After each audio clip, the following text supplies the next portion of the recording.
जय हिंद दोस्तों, जय हिंद बच्चों।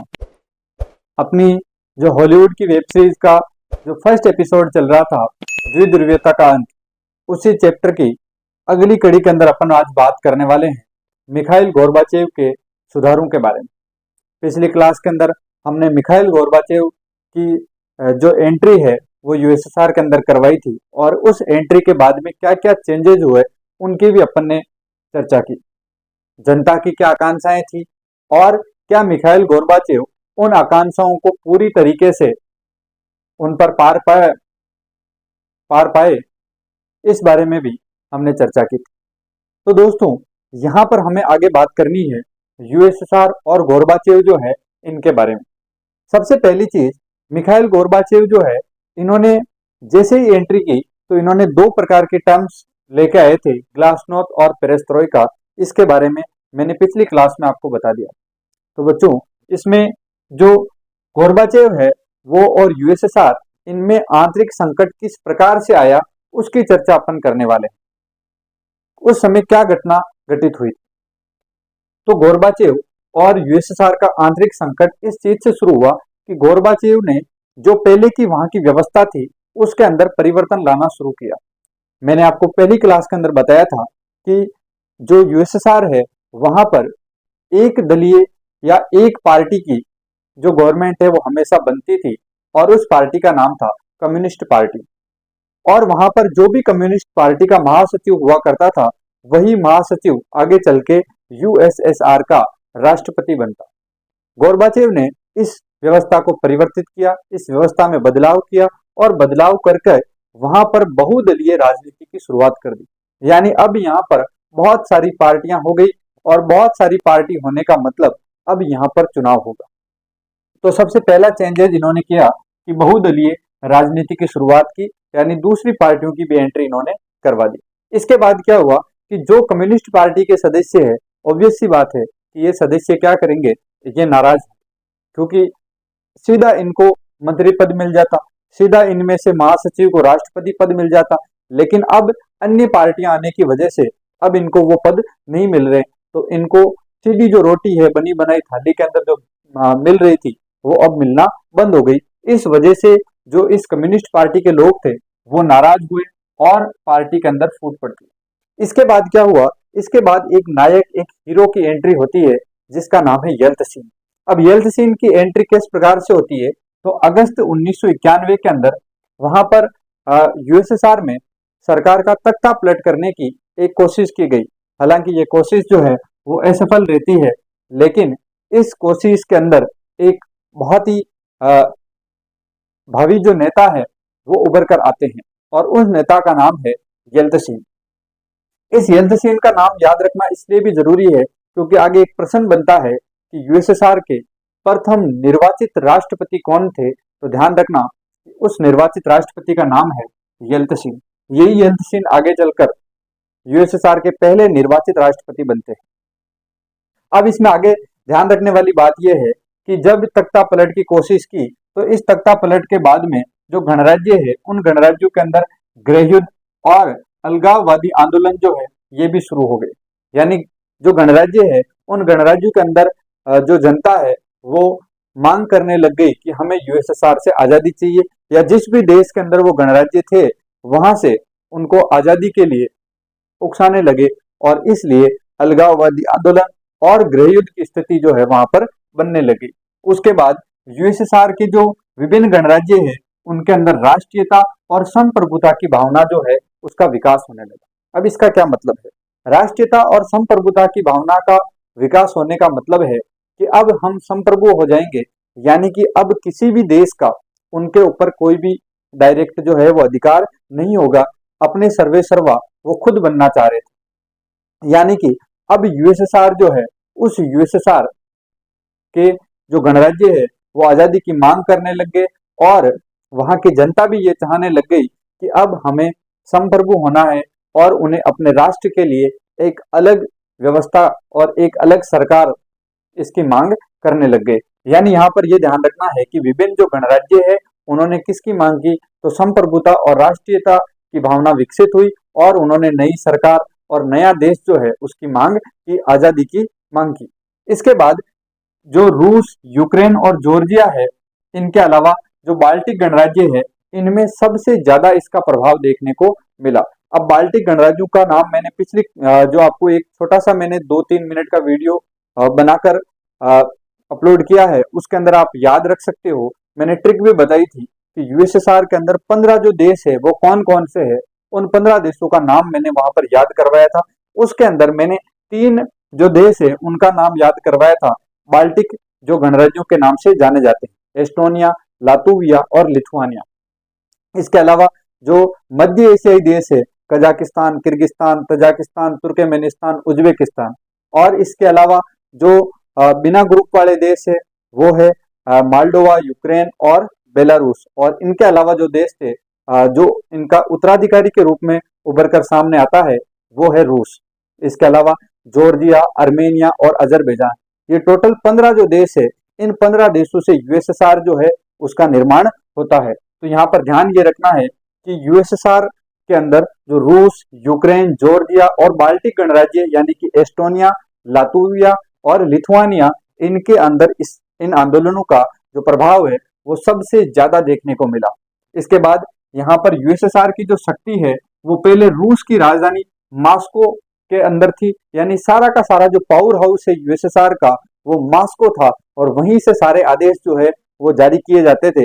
लेकिन इसके बाद में क्योंकि यहाँ पर गृह युद्ध और गणराज्यों के अंदर अलगाववादी आंदोलन पनपने लग गए हैं, इसका मतलब अब यहाँ पर जो सत्ता है वो मॉस्को से धीरे धीरे गणराज्यों की तरफ खिसकने लग जाती है और गणराज्य जो है उनके आजादी की मांग जो है वो तीव्र होने लग जाती है, बहुत तेज होने लग जाती है। इसके बाद क्या होता है, मार्च 1990 की बात है कि मार्च 1990 में लिथुआनिया जो है वो स्वतंत्रता की घोषणा कर देता है, यानी लिथुआनिया ये घोषित कर देता है कि अब वो यूएसएसआर का पार्ट नहीं है, और ऐसा करने वाला वो यूएसएसआर का पहला गणराज्य था।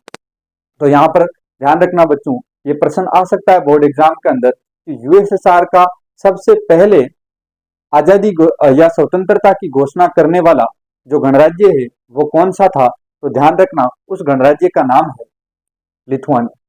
तो लिथुआनिया सबसे पहला गणराज्य था जिसने आजादी की या स्वतंत्रता की घोषणा की। जून 1990 के अंदर जो वहां की रूसी संसद है, यानी रूस की संसद है, उसने भी अपनी स्वतंत्रता की घोषणा कर दी, यानी रूस ने भी कह दिया कि हम भी अब यूएसएसआर के पार्ट नहीं है और यूएसएसआर से वो अलग हो जाते हैं। और यूएसएसआर से अलग होने का मतलब है कि जो उत्तराधिकारी है यूएसएसआर का मेन जो पावर हाउस है वो पावर हाउस ही उसमें से बाहर निकल जाता है। उसके बाद मैंने बताया था कि येल्तसिन जो है, उस येल्तसिन ने जो यहाँ पर ये आंदोलन किए और तख्ता पलट करने की कोशिश की थी, उस येल्तसिन ने आगे चलकर राष्ट्रपति के रूप में और पहले निर्वाचित राष्ट्रपति के रूप में शपथ ली थी। उसी येल्तसिन ने दिसंबर 1991 के अंदर इनके नेतृत्व में 3 जो बड़े गणराज्य है यूएसएसआर के, और वो 3 बड़े गणराज्य थे रूस, यूक्रेन और बेलारूस, इन्होंने भी यूएसएसआर की समाप्ति की घोषणा की। यानी सबसे ज्यादा पावरफुल कौन थे, तो सबसे ज्यादा जो पावरफुल या सबसे ज्यादा जो बड़े गणराज्य है वो यही 3 थे, रूस, यूक्रेन और बेलारूस। इन्होंने ये समाप्त किया कि अब यूएसएसआर नहीं है, इसकी घोषणा करते हैं। यानी यूएसएसआर के जो 15 देश थे वो 15 देश अब अलग अलग हो सकते हैं, इसकी घोषणा कौन करते हैं, तो रूस, यूक्रेन और बेलारूस करते हैं। इसके बाद में ये जो यूएसएसआर का विघटन होता है, इस विघटन में सबसे ज्यादा जो इंपॉर्टेंट रोल अदा करने वाला व्यक्ति था, उस व्यक्ति का नाम था येल्तसिन। तो इनका नाम आपको विशेष तौर से ध्यान रखना है क्योंकि येल्तसिन जो है वो रूस की राजनीति के अंदर या यूएसएसआर की जो राजनीति है उसमें बहुत बड़ा नाम है, क्योंकि इन्होंने पहले निर्वाचित राष्ट्रपति के रूप में शपथ ली थी। इनसे पहले जितने भी राष्ट्रपति बने वे सारे के सारे राष्ट्रपति कम्युनिस्ट पार्टी के महासचिव थे, और क्योंकि वो कम्युनिस्ट पार्टी के महासचिव थे और वहां पर एक ही दल की सरकार हुआ करती थी, इसलिए कम्युनिस्ट पार्टी के महासचिव के तौर पर उनको राष्ट्रपति का पद मिल जाता है। लेकिन इनके साथ ऐसा नहीं था। इनके समय में क्या हुआ, तो इनके समय के अंदर जो चुनाव हुए और बाकायदा चुनाव जीतकर इन्होंने राष्ट्रपति का जो पद है वो हासिल किया, ग्रहण किया। इसके अलावा आपको 2-4 बातें ध्यान रखनी है कि जो 25 दिसंबर 1991 का डेट है, इसको आपको विशेष तौर से ध्यान रखना। मैंने पहले भी आपको बताया था कि 25 दिसंबर 1991 को जो राष्ट्रपति पद है इससे इस्तीफा दे देते हैं। कौन देते हैं, तो मिखाइल गोर्बाचेव। और मिखाइल गोर्बाचेव का इस्तीफा देना और यूएसएसआर का अंत होना, ये सारी की सारी घटनाएं यहाँ पर होती है। और इसी के साथ में जो दो ध्रुवीयता है, इस दो ध्रुवीयता का अंत होता है, क्योंकि अब यहाँ पर दो ध्रुवीयता नहीं है। एक जो ध्रुव है वो ध्रुव ढह जाता है, वो विघटित हो जाता है। और जैसे ही इस एक ध्रुव का विघटन होता है, इसका मतलब पूरे विश्व के अंदर एक ही महाशक्ति है। अब पूरे विश्व में एक महाशक्ति है, इसका मतलब जो शीत युद्ध है वो समाप्त हो जाता है। शीत युद्ध समाप्त हुआ तो हथियारों की होड़ भी समाप्त हो गई। अब यूएसएसआर जो है वो यूएसए के साथ में, अमेरिका के साथ में हथियारों की होड़ नहीं करेगा, क्योंकि अब यूएसएसआर खत्म हो चुका है, विघटित हो चुका है। इसके बाद अगर दो ध्रुवीयता नहीं है तो अब ध्रुव कितने बचे? एक ध्रुव। तो यहाँ पर यह भी ध्यान रखना है कि इसका जो परिणाम है वो ये भी है कि अब पूरे विश्व के अंदर एक ध्रुव बचता है, एक महाशक्ति बचती है, और उस महाशक्ति का नाम है यूएसए। इसके बाद में यहाँ पर 15 जो नए देश है उनका जन्म होता है, जिसका नाम यहाँ पर लिखा हुआ है एस्टोनिया, लातविया और लिथुआनिया। ये तीनों बाल्टिक गणराज्य थे। और ये बाल्टिक गणराज्य किसके अंदर शामिल होते हैं? तो ध्यान रखना, ये तीनों बाल्टिक गणराज्य जाकर नाटो के अंदर शामिल हो जाते हैं। नाटो का मतलब नॉर्थ अटलांटिक ट्रीटी ऑर्गेनाइजेशन।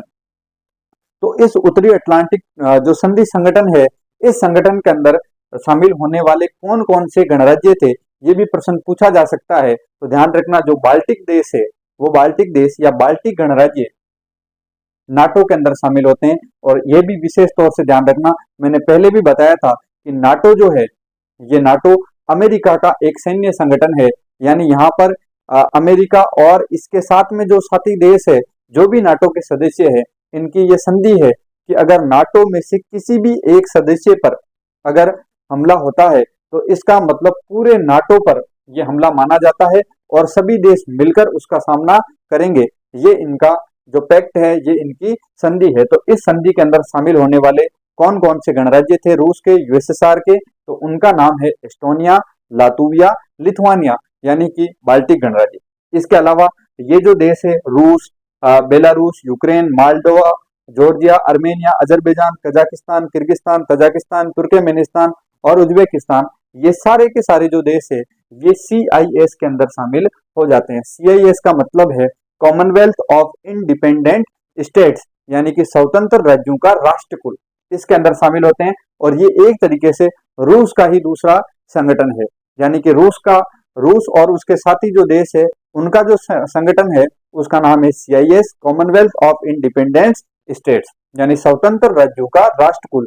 वहीं पर अमेरिका का जो संगठन है वो है नाटो, जिसके अंदर बाल्टिक गणराज्य शामिल होते हैं।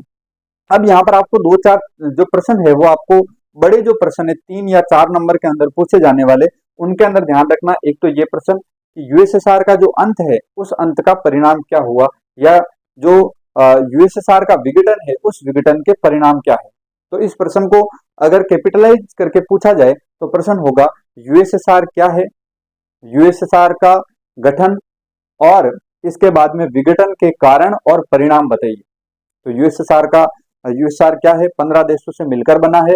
और 15 देश कौन कौन से? ये 15 देश है। इन 15 देशों से मिलकर यूएसएसआर बनता है।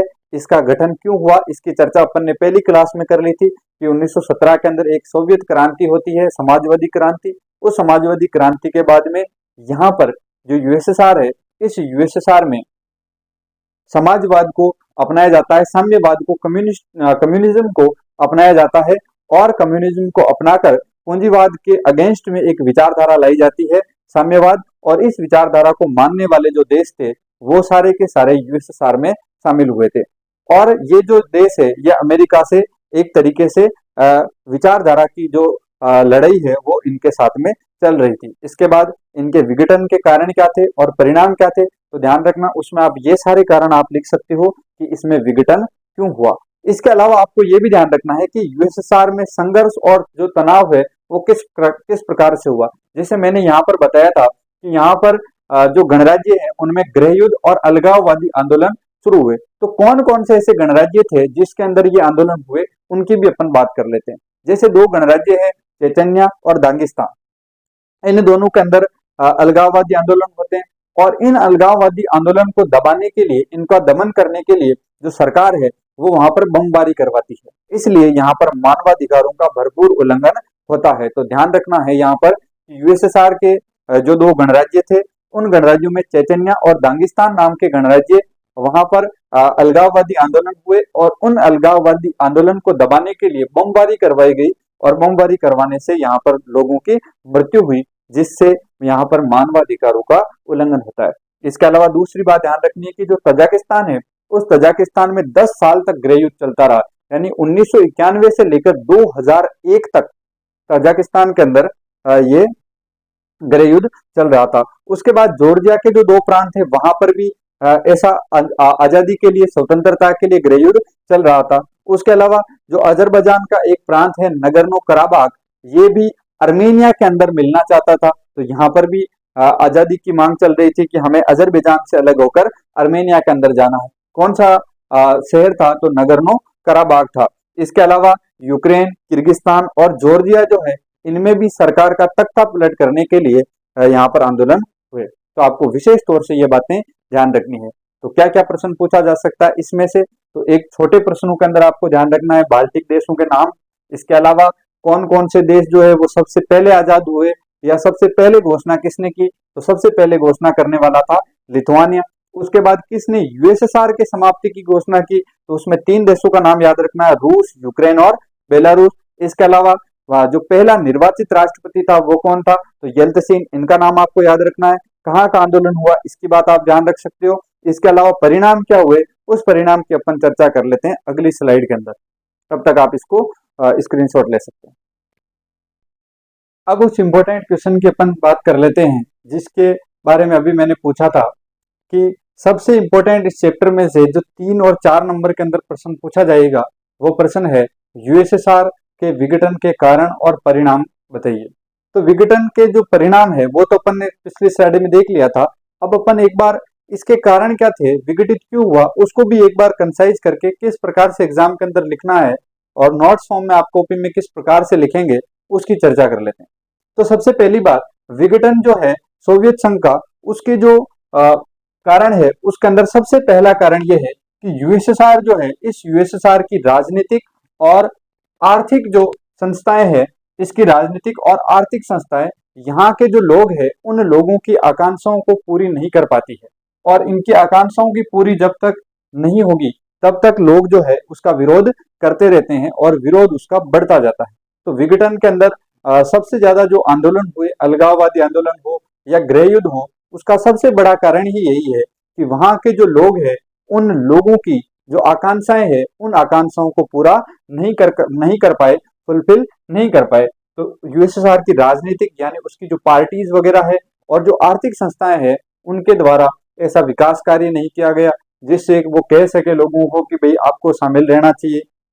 ऐसा कोई जो स्पेशल कार्य है, चाहे वो शिक्षा के अंदर हो, स्वास्थ्य के अंदर हो या और कोई चीजें हो, जिसके अंदर वो दिखा सके कि हमने इतना विकास किया है, वो ऐसा भी कोई कार्य नहीं था।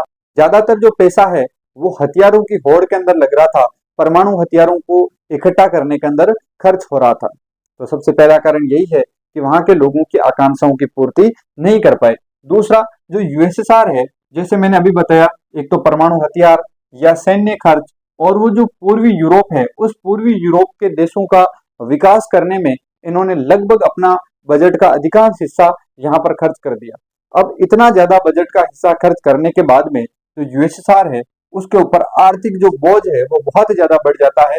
इस वजह से भी यूएसएसआर का विघटन होता है, क्योंकि आर्थिक रूप से वो काफी ज्यादा कमजोर हो गया था।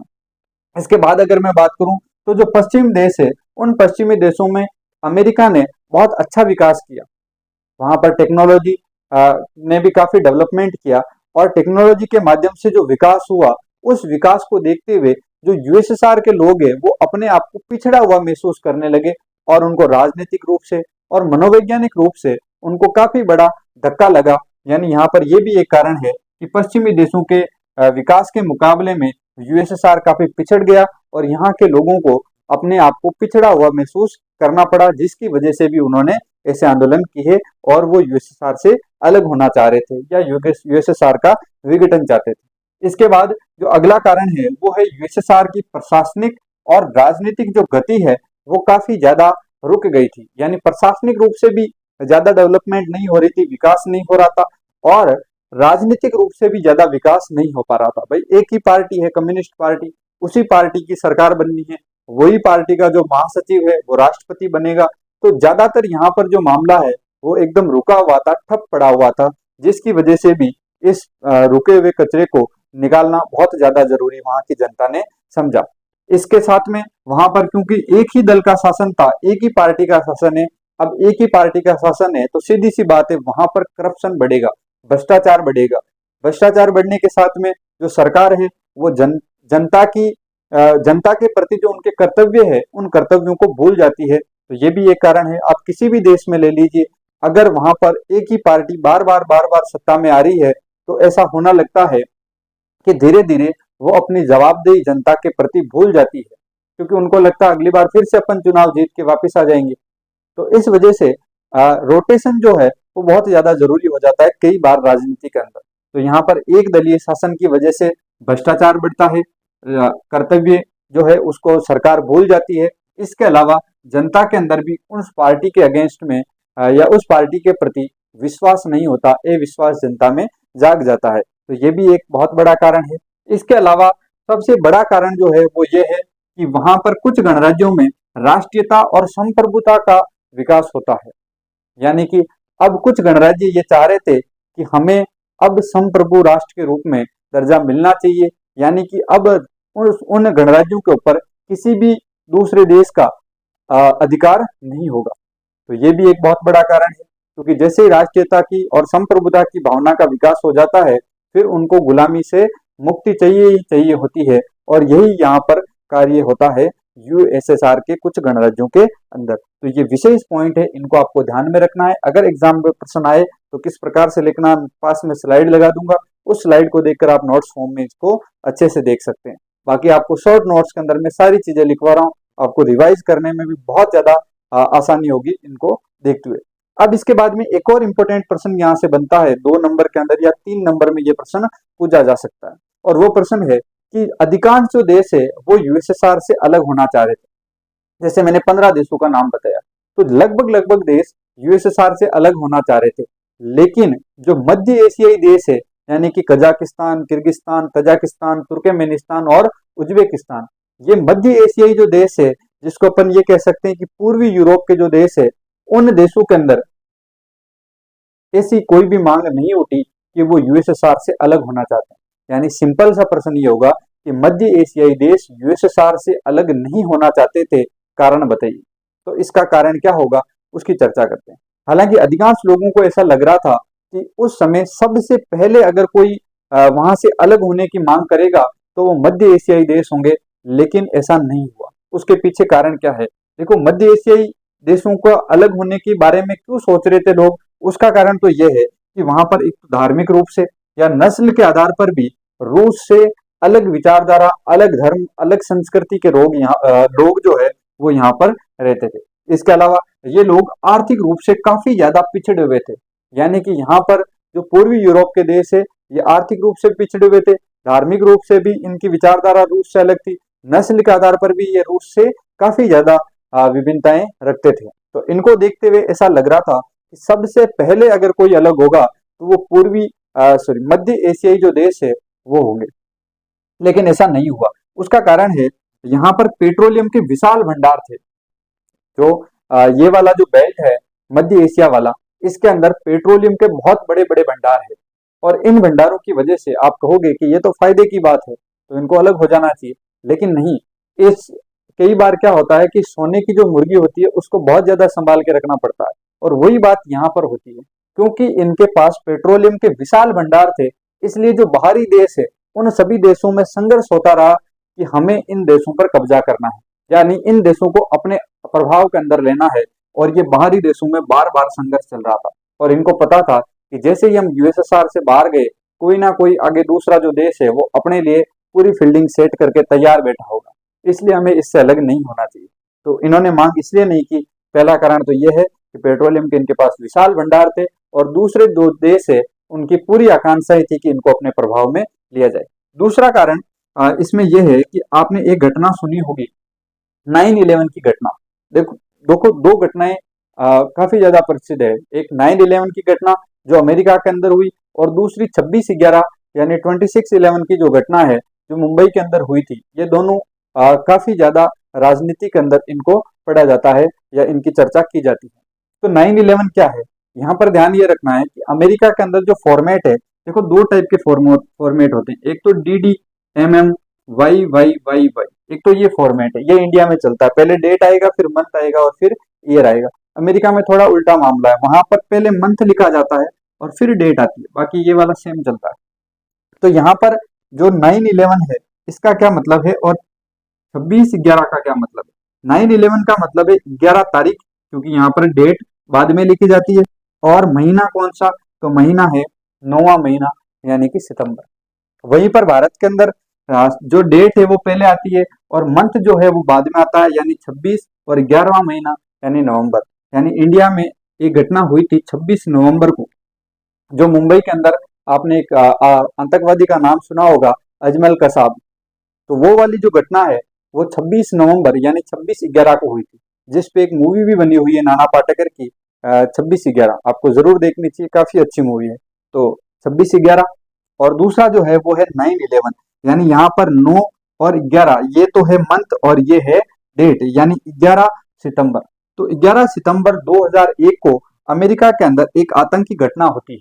इसकी चर्चा अगर आपने शीत युद्ध का दौर वाला चैप्टर अगर आप पढ़ोगे तो उसके अंदर आपको डिटेल में ये सारी चीजें मिल जाएगी। हालांकि थोड़ा थोड़ा मैंने जब चैप्टर की शुरुआत की थी तब इसके बारे में बताया था। तो 11 सितंबर 2001 को अमेरिका में आतंकी घटना होती है, और उस घटना के बाद में अमेरिका ये चाह रहा था कि हमें इन देशों के पास में, यानी अफगानिस्तान के पास के अंदर ही हमें कोई ऐसा सैन्य ठिकाना मिल जाए जिससे अमेरिका जो है वो अफगानिस्तान के सभी गतिविधियों को नजर रख सके और उनको काउंटर कर सके।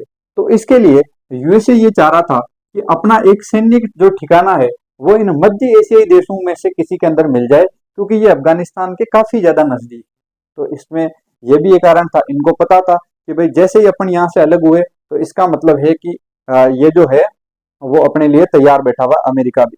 हालांकि ये घटना काफी बाद की है, यूएसएसआर का विघटन बहुत पहले हो जाता है। इसके बाद आपको ध्यान रखना है कि रूस जो है वो इनको अपना निकटवर्ती विदेश मानता है, और रूस हमेशा ये चाह रहा था कि ये देश रूस के प्रभाव में रहे। सीधी सी बात है भाई, पेट्रोल मिल रहा है उनको, और पेट्रोलियम के विशाल भंडार होने की वजह से सबको इनके अंदर इन्वेस्टमेंट दिख रही थी। इसलिए सारे के सारे जो सारे के सारे जो देश है वो इनको अपना दोस्त बनाकर रखना चाह रहे थे। और सबसे ज्यादा इसके अंदर जो हित है वो चाइना का भी जुड़ा हुआ है, क्योंकि चाइना भी इनके टच में है, और पेट्रोलियम के कारण चीन के भी हित इससे काफी ज्यादा जुड़े हैं।